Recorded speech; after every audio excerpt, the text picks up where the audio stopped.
Die Wahrheit. At the outbreak of World War II, Gabriel Kraft, professor of demonology at Leipzig University, was approached by SS Oberfuhrer Wolfram von List, the great-uncle of Dr. Jaeger. Von List was the commanding officer of the SS Die Wahrheit battalion. Von List was of the belief that Germany's true victory lay in exotic sources of power, such as Thor's hammer, the Holy Grail, and Atlantis, and was recruiting academics to help him locate these supposed sources, in order to gain a strategic advantage over the Allies, and enabled through Reichsfuhrer Heinrich Himmler's obsession with the occult. After refusing to help von List, Kraft's assistant is shot dead, leaving the professor with no choice, and after being taken into captivity, von List tells Kraft that his husband, Sasha, has been captured. In reality, von List had already executed Sasha, but pretended he was still alive in order to keep Kraft working. Eventually, Kraft was able to locate a page from the Tome of Rituals, and using that was able to locate the other scattered artifacts. However, to his dismay, they were inactive. That all changed, however, when Project Endstation punched a hole in the dimensional veil. When that occurred, the artifacts woke up. Von List, unaware of this development at Endstation, who were Die Wahrheit's rivals, touched the scepter of Kortefex, only to suddenly bond with the ancient entity. Suddenly, Kortefex promised von List that he would give him an army with which he could win the war single-handedly. All he needed to do was get him back to the Dark Ether, where he could claim the construct. Von List agreed and took his battalion, including Professor Kraft, to war-torn Stalingrad, where hundreds of Nazi mass graves lay in wait. After arriving and setting up in a dilapidated office building, Kraft decided he could no longer sit idly by, and bonded with Belikar through her mask. Kraft began planning with the ancient scholar on how best to defeat Kortefex, but was forced to allow her to retreat back into her artifact, as Kraft's body was not strong enough to support the possession of the Dark Ether entity, though the two maintained a mental link. He sent out a distress call which 4 allied commandos answered, reaching the square in Stalingrad just as von List erected a powerful barrier spell.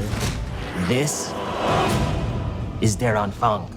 Kraft sealed himself in his office using a spell from the Tome of Rituals and lowered the 4 artifacts to the commandos out of his window in a small wooden box. Now imbued with the power of their new partners, Kraft's special forces began the fight against von List. The special forces team were able to access multiple theaters of Die Wahrheit's operation, including Merville, where von List planned to rally his undead army, the Hotel Real, where Die Wahrheit were trying to secure any last traces of the Societe Occult, and the Okinawan Swamp, where Siraxis first crossed over. Now an Imperial Japanese outpost and Die Wahrheit's excavation site. While striking back against von List, the commandos encounter a page from the Tome of Rituals, sealed in a powerful void spell, but are unable to break through and acquire the page. Belikar, undeterred, began sending messages into the Dark Ether, and eventually her old ally responded, Vakana the Last. Vakana, creating an artifact so she can aid the special forces as well, manifests a portal that allows the allies to leave Kortefex's barrier spell and arrive at the ruins of Kortefex's temple, where Die Wahrheit had recently been operating.